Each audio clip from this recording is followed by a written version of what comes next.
Hello mga beshies! If you are planning to visit Bucharest and seeking for a place to eat, naku, I highly recommend this restaurant. Ito nga ang Old Town Toro na located sa Strada Sepcari number 1214. Of course, dito yan sa Bucharest, Romania. The place is super duper cozy and the staffs are napakabait and friendly.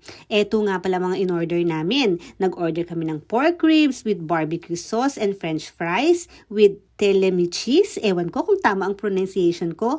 Of course, ang bestseller nilang grilled mincemeat rolls. Beef and pork siya. Para siyang longganisa mga beshies. And boneless chicken leg served with mashed potatoes with truffles. Alam nyo ba, the food was great. It was really, really great. Amazing taste and amazing people. Siyempre, titigman natin yung tawag dito. Parang sausage ni Mother Cinco. Inap. Pero. Sarap. Sarap mo yun. Kasi gusto ko very meat. Flex ko lang yung ito yung Romanian. Napakalaki kong ulit. At ang vlogger kami. Diba? Tapos binibidyo kami. Tapos binibidyo mo kami. Bon appetito! Kain na, kain na. Ang laki ng ano. Pork ribs. Para siyang beef. Diba?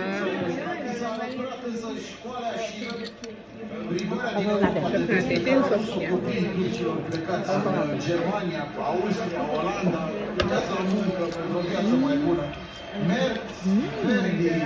Bacan, Canalul Dâs, școliți, colegi care, deși din amunță și profesionalism, prin ei Turcia a prins cea mai bună generație din istoria sa.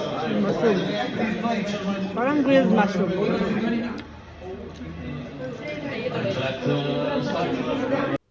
Oh, nakakatakam, di ba mga beshies? Kaya naman, kung mapapasyal kayo dito sa Bucharest, naku, wag na wag niyong kalimutang itry at bisitahin ang Old Town Restaurant.